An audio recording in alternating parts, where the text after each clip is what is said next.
नमस्कार मेरे प्यारे दोस्तों, मैं संजय कुमार SKGKG इस चैनल में आपको हार्दिक स्वागत करता हूं। आशा करता हूं कि आप सभी लोग बहुत अच्छे होंगे और आप लोग की पढ़ाई लिखाई बहुत अच्छे से चल रहे होंगे।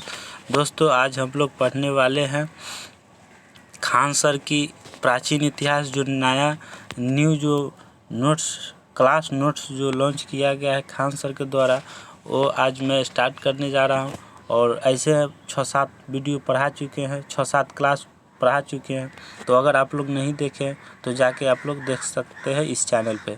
तो मेरे प्यारे दोस्तों, आज क्लास हिस्ट्री है, जो पार्ट बचा हुआ है वहाँ से पढ़ाएंगे मेरे प्यारे दोस्तों। और इससे पहले पढ़ा चुके हैं, तो आप लोग ना देखें तो जाके देख लीजिए। तो मेरे प्यारे दोस्तों, आज हम इस बुक को अच्छे ढंग से पढ़ेंगे, जिसमें हम इस बुक में दिए गए बहुत सारे इम्पोर्टेंट टॉपिक को डिस्कस करेंगे। और साथ ही इसमें जो वन लाइनर और थ्योरी और वन लाइनर और उसके बाद ऑब्जेक्टिव है, 3 भाग में इसे बांटा गया है। यही इसमें खासियत है मेरे प्यारे दोस्तों, कि पहले थ्योरी मिलेगा, तब आपको मिलेगा वन लाइनर, उसके बाद ऑब्जेक्टिव मिलेगा। बहुत अच्छे ये नोट्स है मेरे प्यारे दोस्तों, आप लोग मन लगा के इस पर पढ़िए। आप लोग कोई भी एग्ज़ाम आसानी से क्रैक कर दीजिएगा। तो आप लोग इस बुक को अच्छे ढंग से पढ़ लीजिए, क्योंकि पुराने वाला नोट्स था उसको अपडेट करके न्यू नोट्स में बहुत सारा चेंजिंग कर दिए हैं, है ना। तो मेरे प्यारे दोस्तों, ये नया नोट्स है, तो आप लोग अच्छे से पढ़िए। तो चलिए मेरे प्यारे दोस्तों, आगे चलते हैं। यह सभी टॉपिक और क्वेश्चन बैंक, इसमें जो भी है क्वेश्चन बैंक के प्रीवियस ईयर्स क्वेश्चन पर क्वेश्चन को सेट किया गया है, बनाया गया है मेरे प्यारे दोस्तों। तो आपको आने वाले सभी एग्ज़ाम के लिए ये जो है बहुत ही इम्पोर्टेंट है, इसलिए इसको हम लोग आज बहुत अच्छे से कंप्लीट करेंगे। इसलिए वीडियो लॉन्ग बनेंगे, तो आप लोग घबराइएगा नहीं, पेशेंस के साथ बने रहिएगा। एक बात और कहना चाहता हूँ दोस्तों, मेरे कहना आप मानते हैं तो मैं कहूँगा कि आपको कोई भी एग्ज़ाम है तो इस बुक को, इस क्लास नोट्स को, खान सर की जो इस क्लास नोट्स है, इसको शुरू से अंत तक पढ़कर ज़रूर से ज़रूर जाइएगा। तो चलिए मेरे प्यारे दोस्तों, स्टार्ट करते हैं। तो मेरे प्यारे दोस्तों, देखिए क्या है, खान GS रिसर्च सेंटर है ना। इनका किसान cold storage campus Musallampur Patna 6, mobile number इतना है। यहाँ पे इनका क्या है, क्लास चलता है इनका, है ना। तो चलिए देखिए क्या है, प्राचीन इतिहास है, एशियन हिस्ट्री है। तो ये सब पढ़ाए क्या है, बाय खान सर, क्या है, बाय खान सर मानचित्र विशेषज्ञ है। तो आप लोग देख ही रहे हैं। तो चलिए चलते हैं क्लास के ऊपर डायरेक्ट। चलिए स्टार्ट करते हैं। आज का मोटिवेशनल क्या है मेरे प्यारे दोस्तों, आज का मोटिवेशनल है कि एक जिद्दी इंसान कभी हार कर नहीं बैठता। एक जिद्दी इंसान जो है कभी हार कर नहीं बैठता, फिर चाहे वह कितनी बार भी क्यों ना हार जाए। उसकी जिद उससे कहती है कि एक बार और कोशिश कर, क्या कर, एक बार और कोशिश कर। और इसी जिद की वजह से वह दुनिया में महान सफलता हासिल करता है। तो आज का मोटिवेशन यही था, फिर से एक बार रिपीट कर देते हैं। एक जिद्दी इंसान कभी हार कर नहीं बैठता, फिर चाहे वह कितनी बार भी क्यों न हार जाए। उसकी जिद उससे कहती है कि एक बार और कोशिश कर, और इसी जिद की वजह से वह दुनिया में महान सफलता हासिल करता है। तो मेरे प्यारे दोस्तों, मैं कहना चाहता हूँ कि आप लोग अगर असफल हो रहे हैं, सफल नहीं हो रहा है, तो आप लोग हार कर मत बैठिए, आप लोग लगे रहिए और जिद्दी बनकर आप तैयारी में लगे रहिए और मेहनत करते रहें। एक दिन न एक दिन ज़रूर आपको महान सफलता मिलेगा और सफलता मिलेगा। तो मेरे प्यारे दोस्तों, इस चैनल पर बने रहें और एक दिन न एक दिन आपको यहाँ पे जो है मेरे प्यारे दोस्तों, अच्छे से अच्छे नोट्स, बड़े बड़े टीचर जो हैं उनका नोट्स और बुक्स जो है यहाँ पे पढ़ाया जाता है। तो मेरे प्यारे दोस्तों, आप लोग यहाँ पे बड़े बड़े नोट्स अच्छे जो मार्केट में जो बुक आया हुआ है उसको भी मैं पढ़ाऊँगा। तो मेरे प्यारे दोस्तों, पहले सर लोग को जो है, खान सर हो गए, SK झा सर हो गए, और प्रदीप सर कौटिल्या है, वो आप लोग कमेंट बॉक्स में कहिएगा तो वो सर के भी नोट्स पढ़ा देंगे। लेकिन आप लोग को अगर आप लोग कमेंट में करते हैं कि हाँ प्रदीप सर के भी पढ़ाइए तो उनको भी हम नोट्स पढ़ा देंगे। तो चलिए मेरे प्यारे दोस्तों क्वेश्चन के ऊपर चलता हूँ। आज के क्लास क्या है मेरे प्यारे दोस्तों? आज का टॉपिक है हर्यक वंश। क्या है? हर्यक वंश 544 से 412 ईस्वी पूर्व इनका जन्म हुआ। तो क्या हुआ? हर्यक वंश का संस्थापक कौन है? बिंबिसार है। हर्यक वंश का संस्थापक कौन है? बिंबिसार है। और 544 से 492 ईस्वी तक हर्यक वंश की 544 में जन्म हुआ, 492 में इनकी मृत्यु हुआ मेरे प्यारे दोस्तों। तो इनकी स्थापना हर्यक वंश की स्थापना किसने किया? बिंबिसार ने किया। यह जैन तथा बौद्ध दोनों धर्मों को समकालीन थे। ये जो हर्यक वंश थे, जो यह जैन तथा बौद्ध दोनों धर्मों के समकालीन थे। अगला है, इस वंश के संस्थापक बिंबिसार थे। हर्यक वंश के संस्थापक कौन थे मेरे प्यारे दोस्तों? तो बिंबिसार थे। एक क्वेश्चन पूछा जाता है। यह पहला ऐतिहासिक राजवंश था। ये पहला क्या? ऐतिहासिक राजवंश था। नेक्स्ट है, इसकी राजधानी राजगिरी तथा गिरिवर्ज है। इसकी राजधानी, हर्यक वंश की राजधानी कहाँ है? तो राजगिरी और गिरिवर्ज है। अगला, बिंबिसार 52 वर्षों, क्या 52 वर्षों तक मगध पर राज्य किया। बिंबिसार जो है मगध पर कितने वर्ष राज्य किया? तो 52 वर्ष। यह प्रथम राजा था जिसने प्रशासनिक राज्य पर बल दिया। यह क्या अस्थाई सेना रखता था? ये जो है अस्थाई सेना रखता था। कौन? बिंबिसार। बिंबिसार बौद्ध धर्म का अनुयायी था। बिंबिसार जो था वो बौद्ध धर्म का, किसका? बौद्ध धर्म का अनुयायी था। नेक्स्ट है,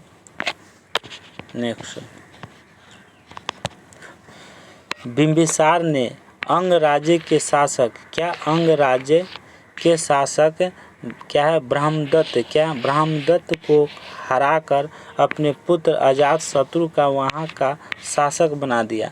बिंबिसार ने अंग राज्य के शासक ब्रह्मदत्त को हराकर अपने पुत्र अजातशत्रु, है ना, बिंबिसार के पुत्र अजातशत्रु का वहाँ का शासक बना दिया। नेक्स्ट, बिंबिसार ने विवाह के माध्यम से दहेज के रूप में लिए गए क्षेत्र से अपने साम्राज्य का विस्तार किया। बिंबिसार ने विवाह के माध्यम से दहेज के रूप में लिए गए क्षेत्र के अपने साम्राज्य का विस्तार किया। नेक्स्ट, बिंबिसार की पहली पत्नी महाकोसला थी।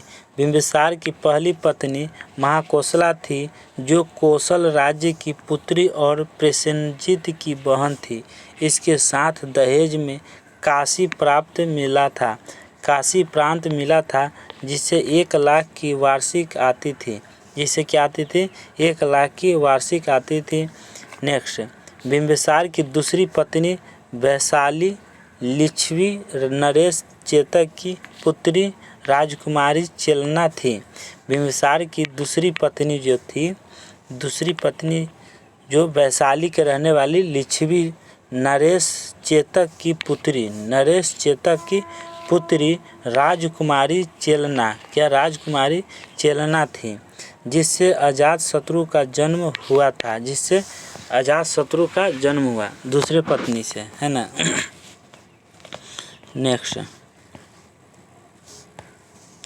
नेक्स्ट आइए, बिंबिसार की तीसरी पत्नी पंजाब के मद्र कुल की राजकुमारी क्षेमा से थी। बिंबिसार की तीसरी पत्नी पंजाब के, कहाँ के रहने वाली थी? तीसरी पत्नी पंजाब के मद्र कुल की राजकुमारी क्षेमा, क्या नाम है? राजकुमारी क्षेमा थी।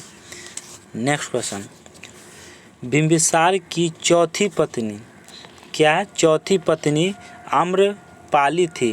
बिंबिसार की चौथी पत्नी क्या थी? आम्रपाली थी, जो वैशाली की गणिका थी। क्या थी? वैशाली की गणिका थी। नेक्स्ट, बिंबिसार अपनी पत्नी रानी चेलना, क्या रानी चेलना से प्रभावित होकर जैन धर्म अपना लिया था। बिंबिसार अपनी पत्नी रानी चेलना से प्रभावित होकर जैन धर्म अपना लिया था। 4 शादी किए हुए, देखिए। अगला, बिंबिसार के पिता का नाम भाटिया है। क्या? भाटिया है। बिंबिसार के पिता का नाम क्या है? भाटिया है। आप लोग याद कर लीजिए कि बिंबिसार के पिता का नाम क्या है? भाटिया है। अगला, पुराण में बिंबिसार को सैनिक कहा जाता है। पुराण में बिंबिसार को सैनिक कहा जाता है। क्या कहा जाता है? सैनिक कहा जाता है। नेक्स्ट क्वेश्चन, इसके समय अवंती के राजा चंद्रप्रद्योत है। क्या है?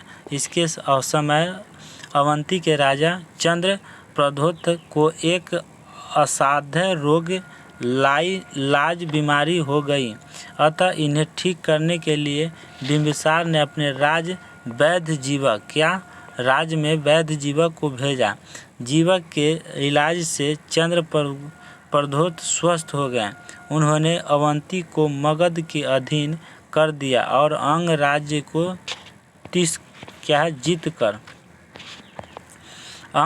को जीतकर मगध साम्राज्य का विस्तार किया। किसका? मगध साम्राज्य का विस्तार किया। अगला है, बिंबिसार छोटे राज्य को युद्ध करके जीत लेता था। इसने वैशाली पर भी आक्रमण किया था किंतु सफल नहीं हो पाया। बिंबिसार जो है वैशाली पर भी आक्रमण किया था किंतु सफल नहीं हो पाया। इसकी हत्या इसी के पुत्र अजातशत्रु ने कर दिया। इसकी हत्या, बिंबिसार की हत्या कौन किया? तो अजातशत्रु पुत्र थे, वही किया है ना। अजातशत्रु ने 492 ईसा पूर्व में कर दी गई। बिंबिसार की हत्या किसने किया? तो अजातशत्रु ने किया। अजातशत्रु कौन थे? तो बिंबिसार के पुत्र थे। नेक्स्ट क्वेश्चन आ जाइए। नेक्स्ट क्वेश्चन है, अजातशत्रु का जन्म जो है 492 में हुआ और 460 में इसकी मृत्यु हो गई, है ना, ईसा पूर्व में। और इसका अर्थ होता है कि यहाँ देखिए, पहले एक और देखा। चलिए मेरे प्यारे दोस्तों, अजातशत्रु जो है जन्म कब हुआ? अजातशत्रु को 492 में,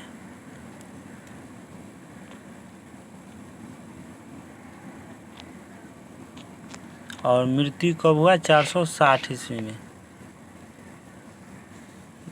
जन्म नहीं, अजातशत्रु का 492 से 460 ईस्वी तक शासन रहा, 60 ईस्वी तक।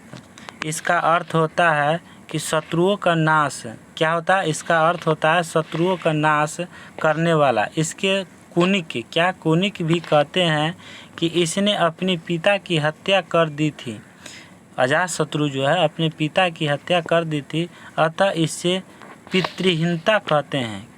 अजातशत्रु क्या कहा जाता है? पितृहीनता कहते हैं, क्योंकि इन्हें अपने जो पिता की हत्या कर दी थी।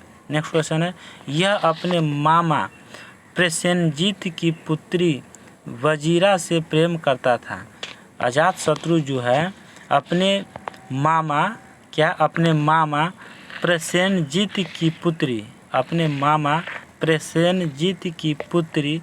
वजीरा से प्रेम करता था। तो अपने मामा जो है मामा की पुत्री वजीरा, तो मामा की पुत्री क्या लगा? बहन लगा, है ना, ममेरी बहन।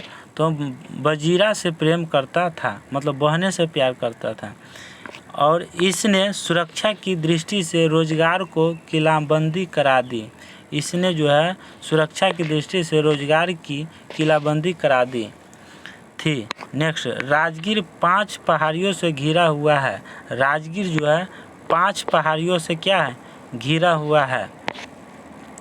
नेक्स्ट, इसके समय सबसे बड़ी घटना महात्मा बुद्ध की मृत्यु थी। इसके समय सबसे बड़ी घटना जो है महात्मा बुद्ध की मृत्यु थी। अगला है, नेक्स्ट क्वेश्चन है कि अजातशत्रु के काल में ही सत्यपर्णी गुफा में राजगीर से पहली बौद्ध संगीति हुई। क्या? राजगीर से पहली बौद्ध संगीति हुई। इसने अपने सहयोगी वर्षाकार के सहयोग से वैशाली पर आक्रमण किया और उससे जीत लिया। क्या है? अजातशत्रु के काल में ही क्या सत्यपर्णी गुफा में राजगीर से पहली बौद्ध संगीति हुई। इससे अपने सहयोगी वर्षाकार के सहयोग से वैशाली पर आक्रमण किया और उसे जीत लिया। नेक्स्ट है, इस युद्ध में उसने 2 नए हथियार रथ मुसल तथा महाशिला कंटक का प्रयोग किया। इस युद्ध में उसने नए हथियार रथ मुसल तथा महाशिला कंटक का प्रयोग किया। अगला है नेक्स्ट, यह जो है जैन धर्म के पहले उपांग में महावीर और अजातशत्रु के रिश्ते के बारे में बताया है। यह जैन धर्म के पहले उपांग में महावीर और अजातशत्रु के रिश्ते के बारे में बताया है। नेक्स्ट है, यह प्रारंभ में जैन तथा बाद में बौद्ध धर्म को अपना लिया। अजातशत्रु जो है प्रारंभ में जैन धर्म अपनाया, बाद में बौद्ध धर्म को अपना लिया। नेक्स्ट, इसने 16 वर्ष तक मगध पर शासन किया। अजातशत्रु ने मगध पर कितने वर्ष शासन किया, तो 16 वर्ष किए। नेक्स्ट, इसके 2 पुत्र उदयभद्र तथा उदयन थे। अजातशत्रु के कितने पुत्र थे, 2। कौन, उदयभद्र और उदयन। उदयभद्र उदयन किसके पुत्र थे, तो अजातशत्रु के, और बिंबिसार की पोता थे। नेक्स्ट क्वेश्चन, इसके पुत्र उदयन ने इसकी हत्या कर दी। देखिए, उनको जब पिताजी को हत्या कर दिए, बिंबिसार को जब अजातशत्रु हत्या कर दिए, अब अजातशत्रु के 2 पुत्र उदयभद्र और उदयन, जब उदयन जो है उदयन, इसके पुत्र उदयन ने इसकी हत्या कर दी।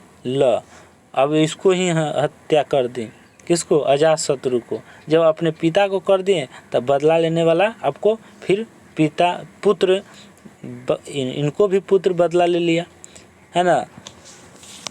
तो देखिए कैसे कैसे लीला हो रहा है।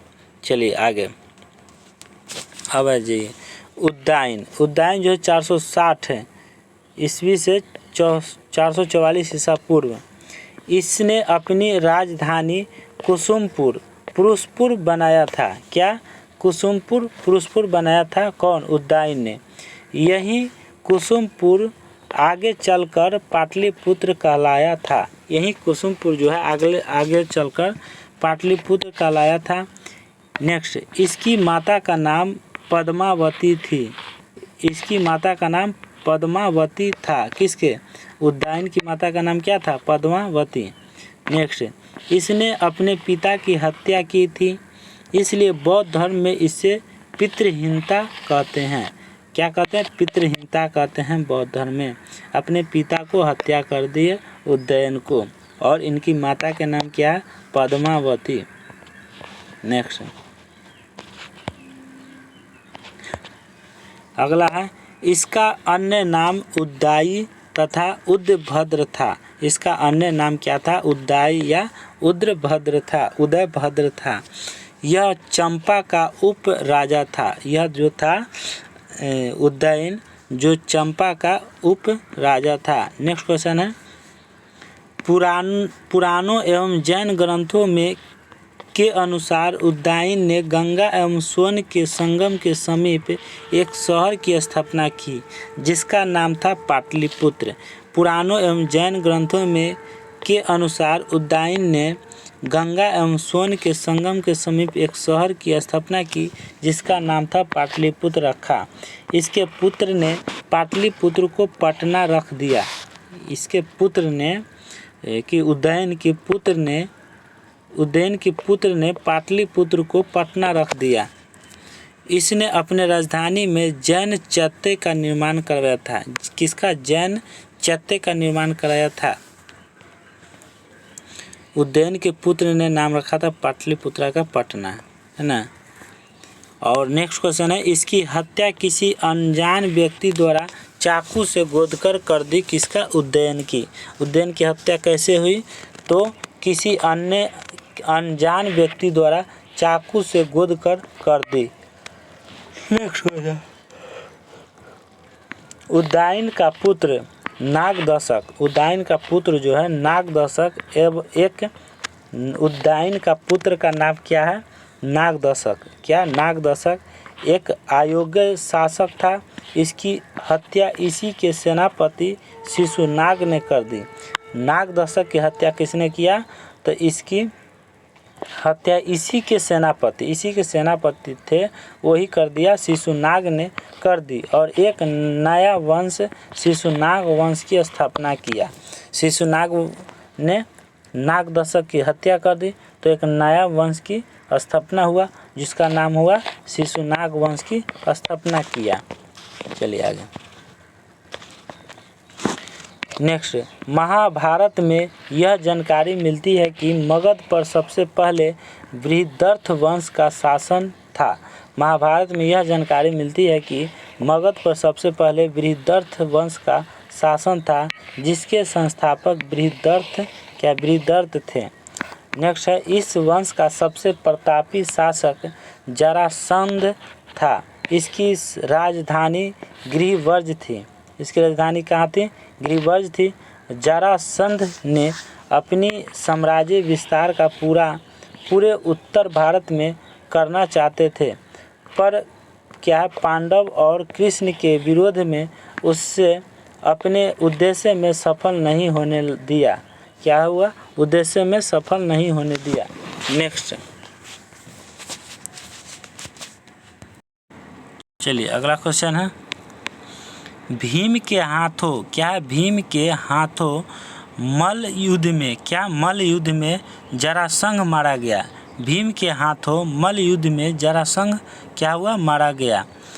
जरासंध का पुत्र उसके बाद मगध का शासक बना। जरासंध का पुत्र जो है, जरासंध का पुत्र उसके बाद मगध का शासक बना। अगला है रिपुंजय। क्या रिपुंजय बृहद्रथ वंश का अंतिम शासक था? रिपुंजय बृहद्रथ वंश का अंतिम शासक था। उसकी हत्या उसके मंत्री पुलिक ने कर अपने पुत्र को शासक बनाया। रिपुंजय बृहद्रथ वंश का अंतिम शासक था। उसकी हत्या उसके मंत्री पुलिक ने कर अपने पुत्र को शासक बनाया। नेक्स्ट, घटिया नामक सामंत ने कुलिक, अगला क्वेश्चन है मेरे प्यारे दोस्तों, पुलिक ने कर अपने पुत्र को शासक बनाया। अगला है, घटिया नामक सामंत ने कुलिक के पुत्र की हत्या कर अपने पुत्र बिंबिसार को मगध की गद्दी पर बैठा दिया।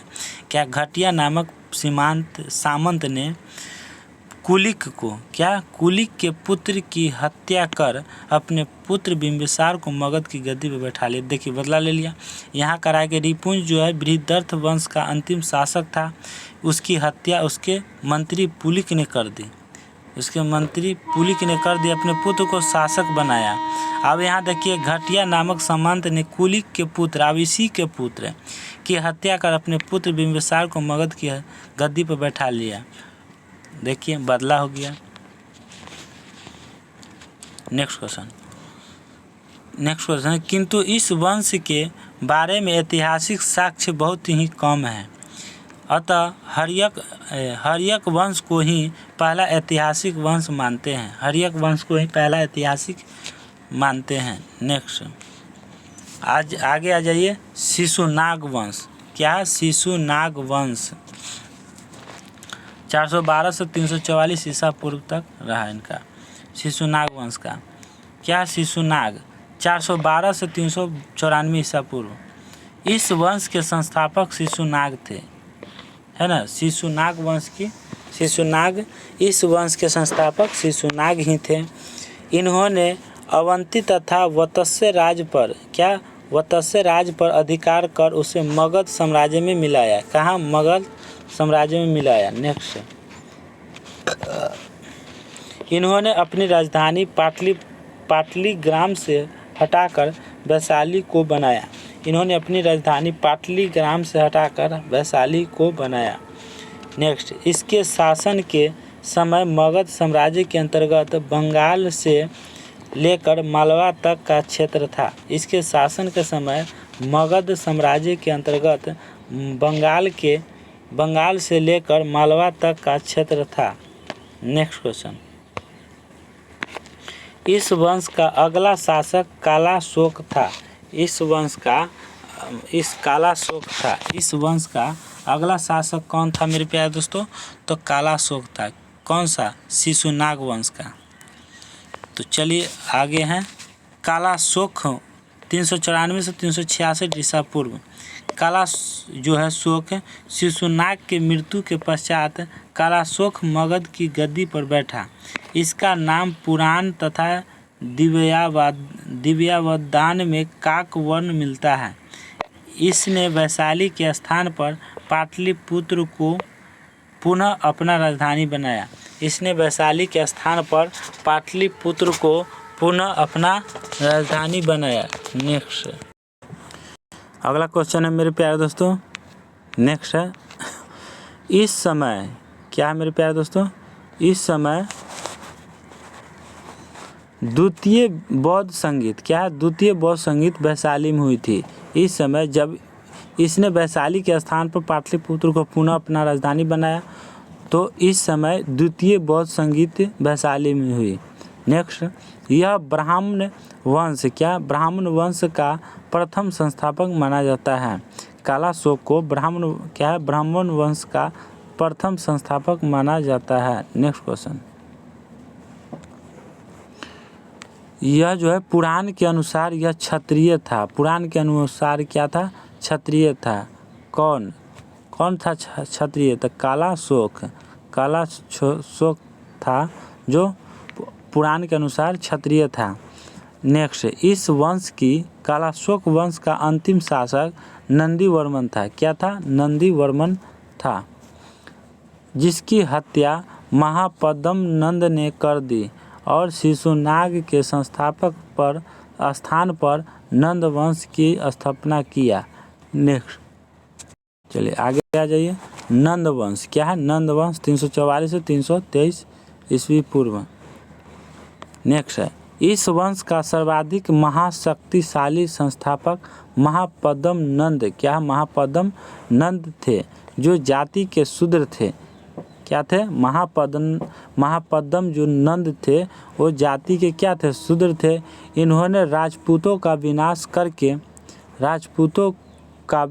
करके सर्वक्षत्रांतक क्षत्रियों का नाश करने वाला की उपाधि धारण कर लें। कौन? महापद्म नंद ने। नंद वंश की क्या था? सर्वाधिक महाशक्तिशाली संस्थापक थे। नेक्स्ट क्वेश्चन,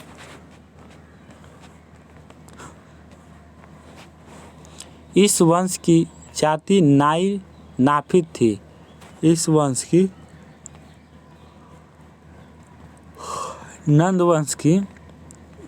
वंश की जाति नाई थी। नेक्स्ट क्वेश्चन, राजा नंद के प्रधानमंत्री का नाम राक्षस था। क्या था? राक्षस था। राजा नंद के प्रधानमंत्री का नाम क्या था? राक्षस था। नेक्स्ट क्वेश्चन, राक्षस का असली नाम विष्णुगुप्त है। राक्षस का असली नाम क्या है? विष्णुगुप्त है। नेक्स्ट क्वेश्चन, इस वंश का प्रथम शासक महापद्म नंद था। इस वंश का प्रथम शासक महापद्म नंद था। नेक्स्ट क्वेश्चन,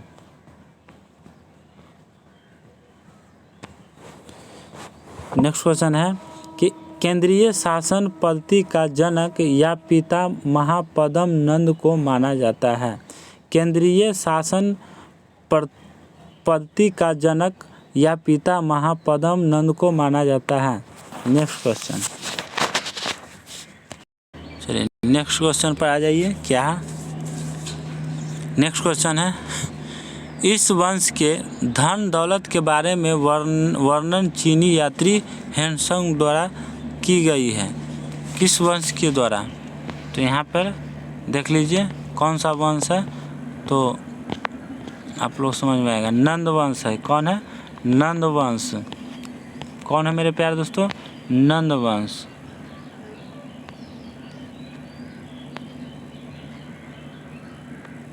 नंद वंश क्या है?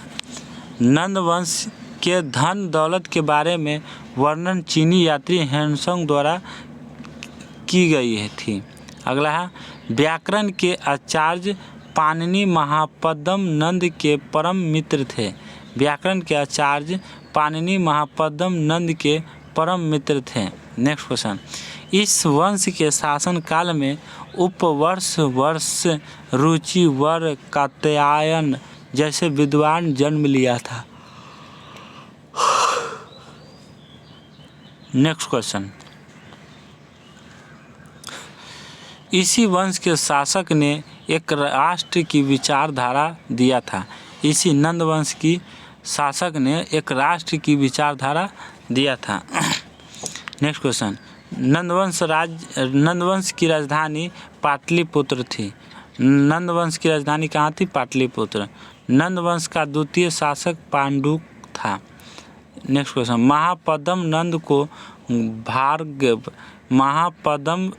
को भार्गव दूसरा परशुराम का अवतार भी कहा जाता है महापद्म नंद को।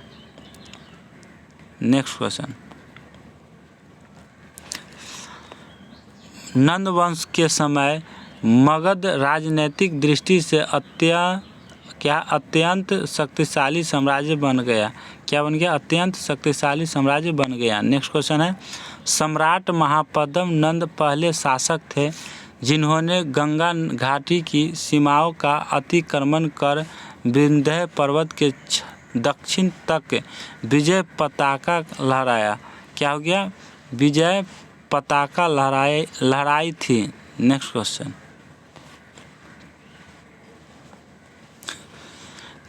है इसने कलिंग जीतकर एक राट और एक छत्र की उपाधि हासिल की। नेक्स्ट क्वेश्चन,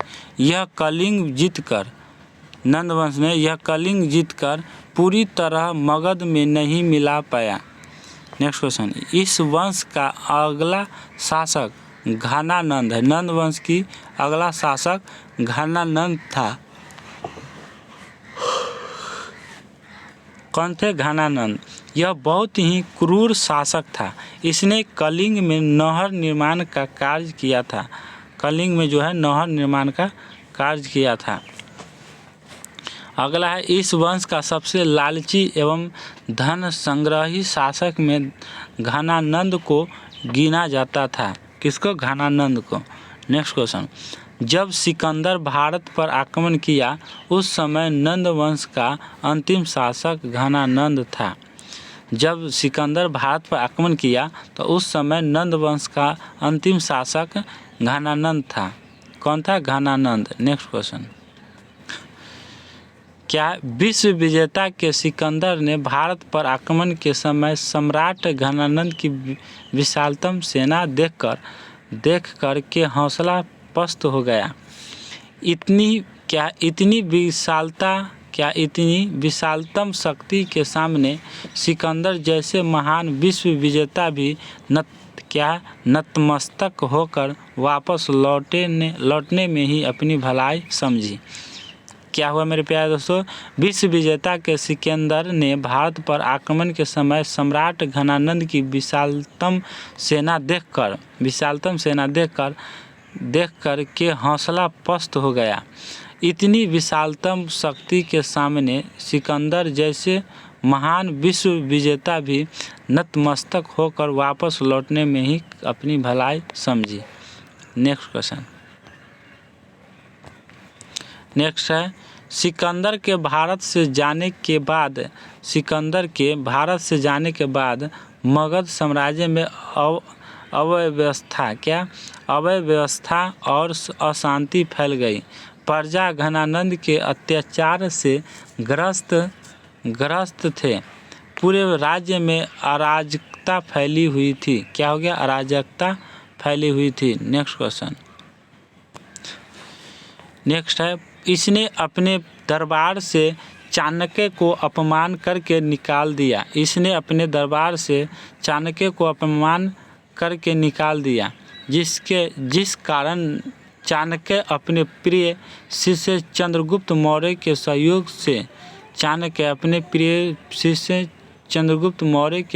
से मगध में फैली अराजक और विस्फोटक स्थिति का लाभ उठाकर क्या है, लाभ उठाकर घनानंद की हत्या कर दी और मौर्य वंश का अंतिम शासक मौर्य वंश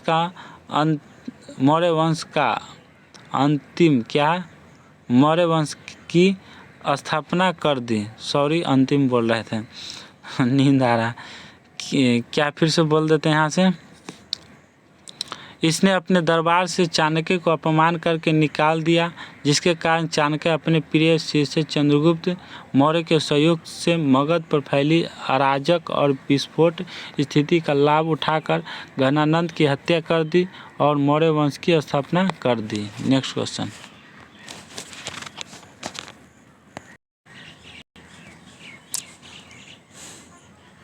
नेक्स्ट क्वेश्चन है, मौर्य वंश की स्थापना से पूर्व भारत पर विदेशी आक्रमण फारसी आक्रमण कहलाता है।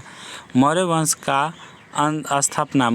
की स्थापना से पूर्व भारत पर विदेशी आक्रमण क्या कहलाता है, फारसी आक्रमण कहलाता है। नेक्स्ट। तो चलिए मेरे प्यारे दोस्तों, अगला है भारत के पूर्वी क्षेत्र में मगध एक शक्तिशाली राज्य था। भारत के पूर्वी क्षेत्र में मगध एक क्या शक्तिशाली राज्य था।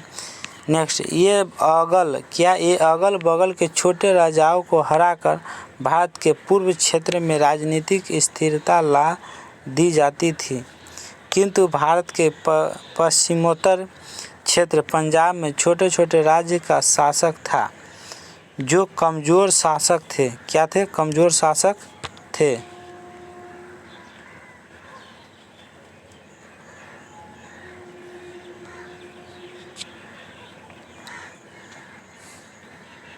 क्या हो गया मेरे प्यारे दोस्तों? कमज़ोर शासक थे, जिस कारण विदेशी आक्रमणकारी पश्चिमोत्तर क्षेत्र पर ही आक्रमण किया। Next question. नेक्स्ट है, भारत पर प्रथम विदेशी आक्रमण ईरान फारसी के क्या हखमनी वंश के राजा ने किया। हखमनी वंश के संस्थापक कौन है? साइरस टू थे। हखमनी राज्य की हखमनी वंश के संस्थापक साइरस टू थे। कौन थे? Cyrus to. नेक्स्ट क्वेश्चन है, इस वंश का शासक डेरियस वन दायर ने भारत पर आक्रमण करने वाला पहला विदेशी राजा था। इसने गंधार तथा कॉम्बोज को हरा दिया। गंधार और कॉम्बोज को हरा दिया। गंधार एवं कॉम्बोज को हरा दिया। Next question.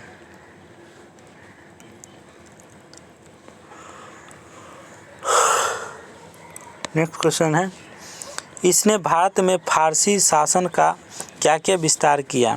नेक्स्ट, डेरियस प्रथम के बाद फारस का शासन जेरेक्स प्रथम बना। क्या हुआ? जेरेक्स प्रथम बना। नेक्स्ट क्वेश्चन, जेरेक्स प्रथम के बाद डेरियस थ्री जो है फारस का शासक बना। क्या हुआ? डेरियस थ्री, जेरेक्स प्रथम के बाद डेरियस थ्री फारस का प्रथम शासक बना। नेक्स्ट, इस वंश के अंतिम शासक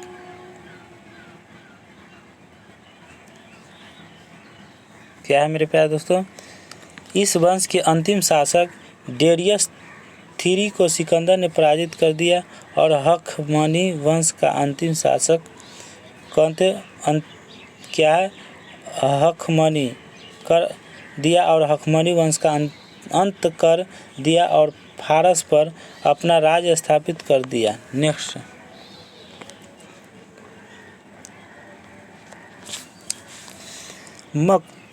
अगला है मकदूनिया या यूनानी आक्रमण। मकदूनिया या यूनानी आक्रमण क्या है आगे? इस ईरान आक्रमण के बाद भारत पर दूसरा महत्वपूर्ण आक्रमण यूनानियों का हुआ। ईरान आक्रमण के बाद भारत पर दूसरा महत्वपूर्ण आक्रमण यूनानियों का हुआ। नेक्स्ट, फारसी शासक क्या? फारसी शासक ईरान डेरियस तृतीय क्या है? डेरियस तृतीय को सिकंदर ने युद्ध में मार दिया फारसी शासक ईरान डेरियस तृतीय को सिकंदर ने युद्ध में मार दिया। फारस देश पर अपना अधिकार कर लिया था। क्या हो गया? अपना अधिकार कर लिया था। नेक्स्ट, यूनान के राजा फिलिप द्वितीय का पुत्र सिकंदर था। फिलिप द्वितीय का पुत्र कौन था? सिकंदर था। नेक्स्ट क्वेश्चन,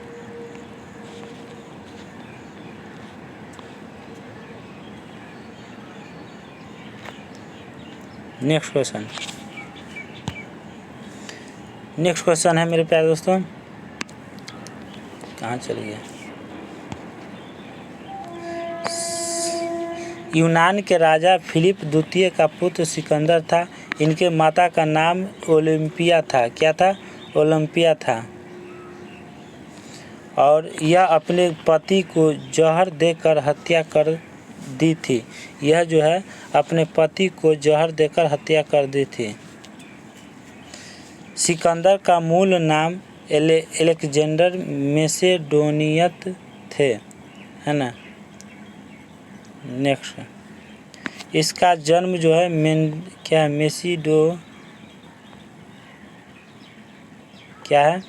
इसका जन्म जो है डोनिया मेला में 356 ईसा पूर्व में हुआ था। कब हुआ? 356 ईसा पूर्व में हुआ था। नेक्स्ट क्वेश्चन, इसकी पत्नी रुखसाना क्या है? इसकी पत्नी रुखसाना रेक्सोना थी। क्या थी? रेक्सोना थी। किसकी? यहाँ देख लीजिए, किसकी थी? मकदूनिया यूनानी आक्रमण, मकदूनिया की। किसकी? मकदूनिया की।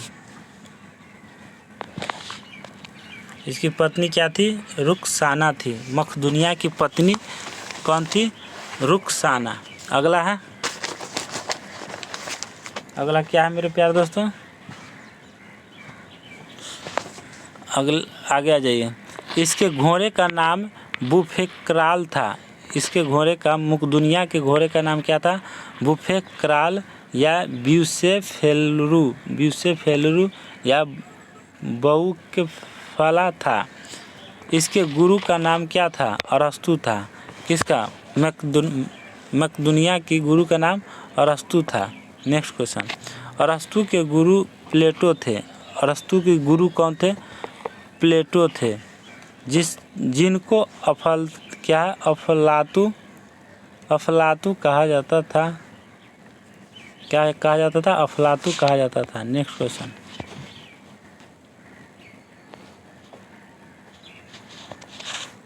नेक्स्ट है, प्लेटो के गुरु सुकरात थे, जिन्हें जहर का प्याला देकर मार दिया गया। भारत में सिकंदर का सबसे पहला सम्मान तक्षशिला के राजकुमार अंबिक से हुआ था। वहाँ के राजा अंबिक ने सिकंदर की अधीनता स्वीकार कर ली। गांधार की राजधानी तक्षशिला थी। गांधार की राजधानी कहाँ थी?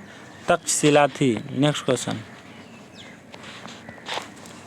328 ईसा पूर्व में सिकंदर ने ईरान और अफगानिस्तान पर विजय प्राप्त की। कहाँ? ईरान एवं अफगानिस्तान पर विजय प्राप्त की। नेक्स्ट क्वेश्चन है,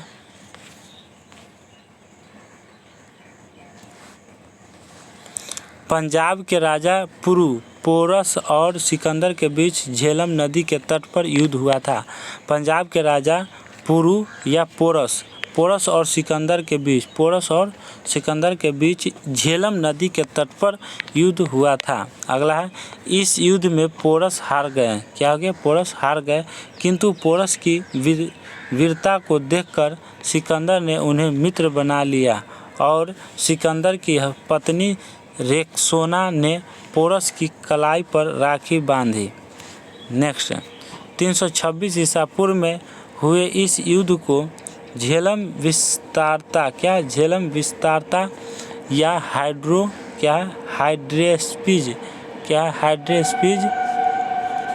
का युद्ध कहते हैं। इसे क्या कहते हैं? हाइड्रोस्पीज की युद्ध कहते हैं। 326 ईसा पूर्व में इस युद्ध को झेलम विस्तारता या हाइड्रेस्पीज का युद्ध कहा जाता है। नेक्स्ट, सिकंदर स्थल मार्ग से 325 ईसा पूर्व में वह अपनी सेना के साथ भारत से लौट गए थे। सिकंदर स्थल मार्ग से 325 ईसा पूर्व में वह अपनी सेना के साथ भारत से लौट गया था। नेक्स्ट है 323 ईसा पूर्व में इराक के बेबीलोन में डायरिया होने के कारण सिकंदर की 33 वर्ष की अवस्था में मृत्यु हो गई। कितने 33 वर्ष की अवस्था में सिकंदर की मृत्यु हो गई। क्यों हुआ? तो इराक के बेबीलोन में क्या है, इराक के बेबीलोन में डायरिया होने के कारण, क्या डायरिया होने के कारण सिकंदर की मृत्यु हो गई। नेक्स्ट, बेबीलोन का झूलता हुआ बगीचा 7 अजूबों में एक है। बेबीलोन का झूलता हुआ बगीचा 7 अजूबे में एक है। नेक्स्ट, सिकंदर भारत से कुशल बढ़ई प्राप्त करना चाहता था। सिकंदर जो है भारत से कुशल बढ़ई प्राप्त करना चाहता था। सिकंदर भारत में 19 महीने तक रहा। सिकंदर जो है भारत में कितने महीने रहे? तो 19 महीने तक रहा। कितने? 19 महीनों तक रहा। नेक्स्ट क्वेश्चन, सिकंदर भारत से कुशल क्या बढ़ई प्राप्त करना चाहता था और सिकंदर भारत में 19 महीने तक रहा था। नेक्स्ट, सिकंदर के साथ भारत आने वाला लेखक निर्याकस आने सीक्रेट्स ऑस्टिकबुलस थे। क्या? ऑस्टिकबुलस थे। नेक्स्ट क्वेश्चन है, सिकंदर हिंदुकुश पर्वत खैबर दर्रा को दर्रा को पार करके क्या भारत आया था। नेक्स्ट क्वेश्चन है,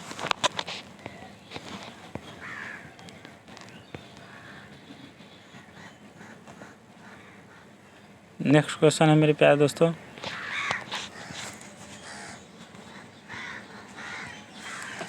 सिकंदर अपनी सेना को नदी पार करने के लिए बहुत प्रेरित किया। सिकंदर जो अपनी सेना को नदी पार करने के लिए बहुत प्रेरित किया, लेकिन उसकी सेना ने ब्यास नदी के रौद्र रूप को देख भारत में युद्ध के लिए आगे से बढ़ने से इनकार कर दिया।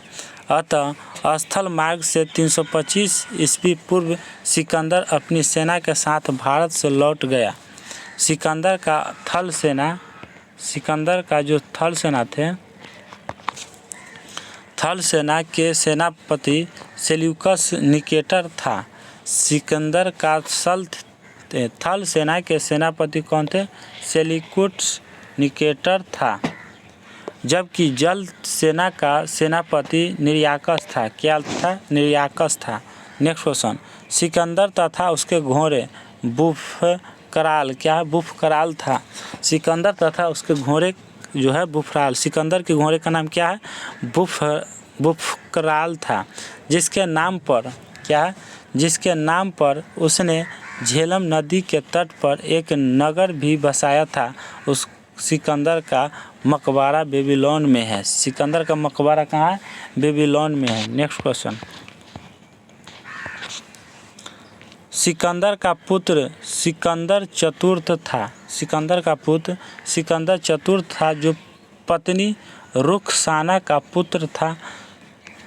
इसकी पत्नी का नाम क्या था? रुखसाना की पुत्र था। नेक्स्ट, सिकंदर लड़ाई में खुद सेना से आगे, क्या है मेरे प्यारे दोस्तों? सिकंदर लड़ाई में खुद सेना से आगे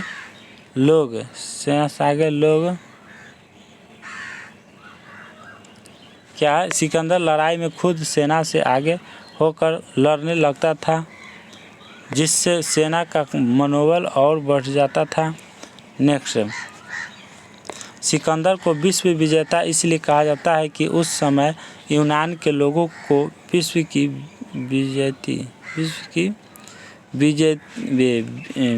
की जितनी जानकारी थी उन सभी क्षेत्रों को जीत लिया था। उन सभी क्षेत्रों को क्या कर लिया? जीत लिया था। नेक्स्ट क्वेश्चन,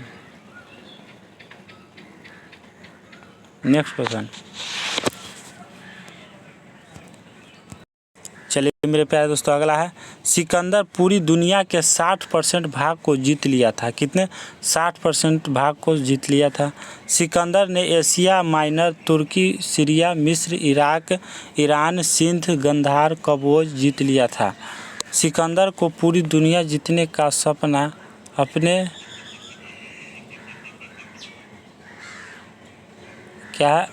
सिकंदर को पूरी दुनिया जीतने का सपना उसके गुरु अरस्तु ने दिखाया था। कौन दिखाया था? उसकी गुरु अरस्तु ने दिखाया था। किसको? सिकंदर को पूरी दुनिया। अब आ जाइए मेरे प्यारे दोस्तों वन लाइनर क्वेश्चन। कहाँ? वन लाइनर क्वेश्चन के ऊपर। तो यहाँ से वन लाइनर स्टार्ट हो गया। वन लाइनर क्वेश्चन यहाँ से स्टार्ट हो गया।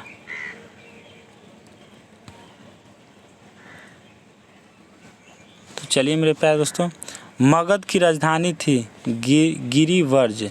मगध की राजधानी क्या थी? गिरिवर्ज थी। नेक्स्ट क्वेश्चन है, यहाँ से स्टार्ट करते हैं। नेक्स्ट क्वेश्चन है मेरे प्यारे दोस्तों, वन लाइनर है। हर्यक वंश का संस्थापक था बिंबिसार। हर्यक वंश का संस्थापक कौन था? बिंबिसार। बिंबिसार मगध की गद्दी पर बैठा 544 ईसा पूर्व में। बिंबिसार मगध की गद्दी पर बैठा कब? 544 ईसा पूर्व में। बिंबिसार ने अपनी राजधानी बनाई राजगिरी में। बिंबिसार ने अपनी राजधानी बनाई कहाँ? राजगिरी में। बिंबिसार ने मगध पर शासन किया लगभग 52 वर्ष। बिंबिसार ने मगध पर शासन कितना वर्ष तक? 52 वर्ष तक किया। भारतीय इतिहास में नियमित एवं अस्थायी सेना रखने वाला पहला ज्ञात शासक कौन था? तो कौन था मेरे प्यारे दोस्तों? बिंबिसार था। कौन था? बिंबिसार था। महाजनपद युग में मगध सबसे आक्रामक महाजनपद के रूप में उभरा। मगध के साम्राज्य विस्तार का पहला शिकार कौन सा महाजनपद हुआ? तो अंग हुआ। कौन? अंग हो गया। Next question.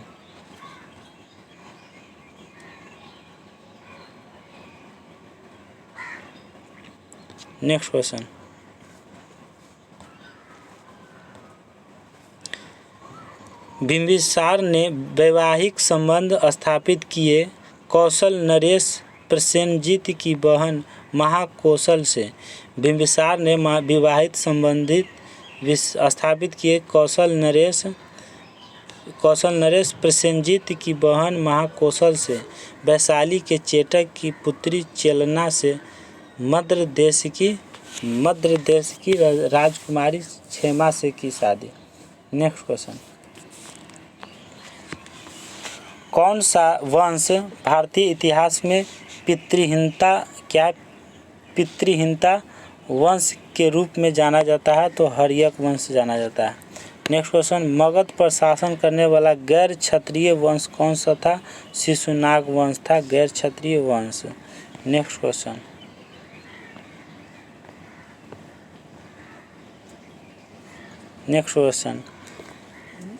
नेक्स्ट क्वेश्चन पर आ जाइए।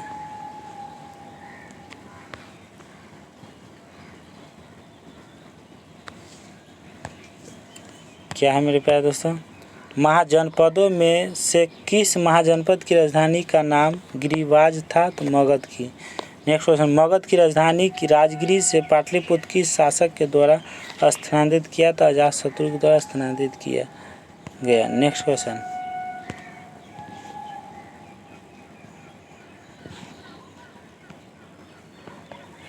क्या मेरे पे मगध की राजधानी राजगिरी से पाटलिपुत्र की शासक के द्वारा स्थानांतरित किया गया था? अजातशत्रु के द्वारा। अजातशत्रु का उपनाम क्या? कुनिक। क्या? कुनिक। 461 ईसा पूर्व में अपने पिता की हत्या कर मगध की गद्दी पर बैठा कौन? उदयन ने। कब बैठा? 461 ईसा पूर्व में उदयन ने बैठा। नेक्स्ट क्वेश्चन आ जाइए। पाटलिपुत्र क्या? पाटली ग्राम की स्थापना उदयन ने किया था। पाटली ग्राम की स्थापना किसने किया? उदयन ने। उदयन किस धर्म का अनुयायी था? तो जैन धर्म का अनुयायी था। उदयन जो है जैन धर्म का अनुयायी था। हर्यक वंश का अंतिम राजा था उदयन का पुत्र नागदशक। हर्यक वंश का अंतिम राजा था उदयन का पुत्र नागदशक। नेक्स्ट क्वेश्चन है, नागदशक को अपदस्थ करके उसके अमात्य क्या अमात्य ने 412 ईसा पूर्व को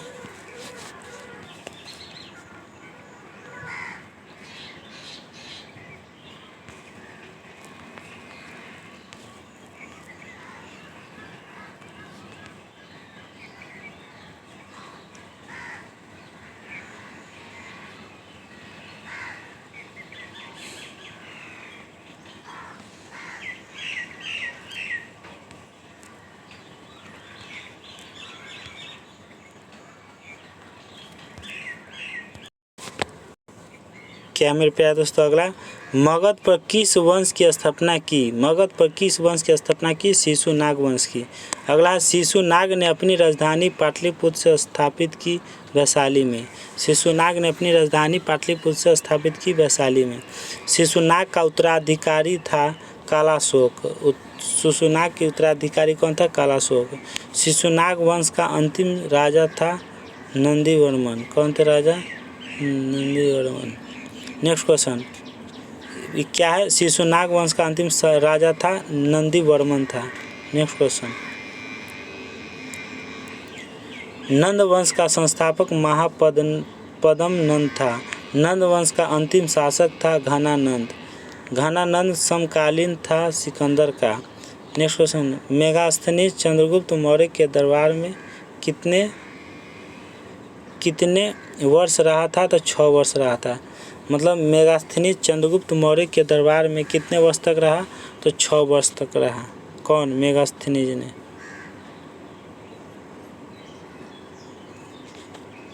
नेक्स्ट क्वेश्चन,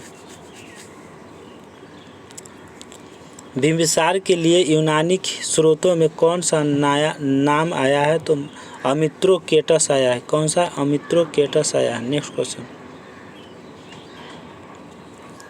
नेक्स्ट क्वेश्चन क्या है मेरे प्यारे दोस्तों?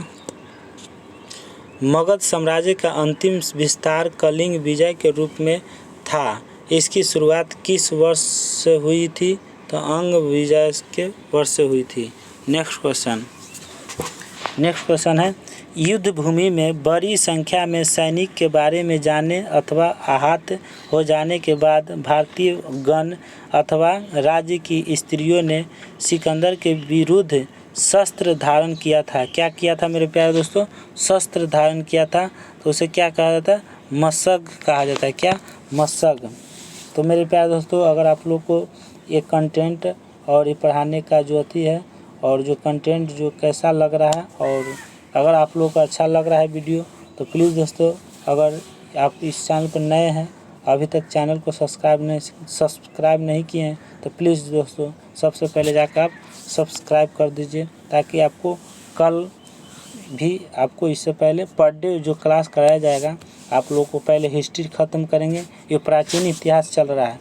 प्राचीन इतिहास 1-2 दिन में ख़त्म हो जाएगा। 1-2 क्लास और चलेगा, नहीं 1-2 क्लास नहीं, प्राचीन इतिहास में अभी 3-4 क्लास चलेगा। क्या चलेगा? 3-4 क्लास चलेगा। और उसके बाद फिर ये स्टार्ट करेंगे मध्यकालीन, तब आधुनिक, या आधुनिक स्टार्ट कर देंगे तब मध्यकालीन, दोनों में से कोई स्टार्ट कर देंगे। आप लोग कमेंट बॉक्स में दीजिएगा कि कौन सा स्टार्ट करें। ठीक है, तो चलिए अगला क्वेश्चन। नेक्स्ट क्वेश्चन है, मगध का कौन सा राजा सिकंदर महाने के समकालीन थी? मगध का कौन सा राजा सिकंदर महाने का समकालीन थी? तो घनानंद। कौन थे? घनानंद। नेक्स्ट क्वेश्चन है, सिकंदर के हमले के समय उत्तर भारत के राजवंशों में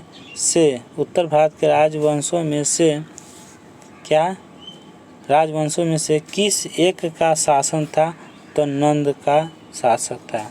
नेक्स्ट क्वेश्चन है अगला, उस वीर भारतीय राजा का नाम बताइए जिसे सिकंदर से झेलम नदी के तट पर पराजित किया गया। उस वीर भारतीय राजा का नाम बताइए जिसे सिकंदर ने झेलम नदी के तट पर पराजित किया था। उसे पुरु कहते हैं, जो पोरस कहा जाता है। तो मेरे प्यारे दोस्तों, आज का क्लास और है ऑब्जेक्टिव देख लेते। आज नहीं है, अब नहीं है। तो मेरे प्यारे दोस्तों आज का वन लाइनर क्वेश्चन यहीं तक था। तो मेरे प्यारे दोस्तों आप लोगों को कैसा लगा? तो अगर अच्छा लगा है तो कमेंट बॉक्स में यस लिखिए, नहीं अच्छा लगा है तो नो लिखिए। तो मेरे प्यारे दोस्तों मेरा जो है हौसला बढ़ाइए और आप लाइक शेयर ज़रूर करिए, लाइक शेयर नहीं रुकना चाहिए। तो मेरे प्यारे दोस्तों तो कल के लिए आप लोग रेडी रहिएगा। जाते जाते एक बार और कहना चाहता हूँ मेरे प्यारे दोस्तों कि अगर आप लोग नए हैं इस चैनल पे, अगर आप लोग अभी तक सब्सक्राइब नहीं किए हैं तो प्लीज़ दोस्तों सबसे पहले जाकर सब्सक्राइब कर दीजिए। जाते जाते चैनल को सब्सक्राइब ज़रूर करिए। तो मेरे प्यारे दोस्तों आपसे विनती है कि इस चैनल को सब्सक्राइब कर लीजिए। तो चलते हैं। जय हिंद, जय भारत। थैंक यू दोस्तों।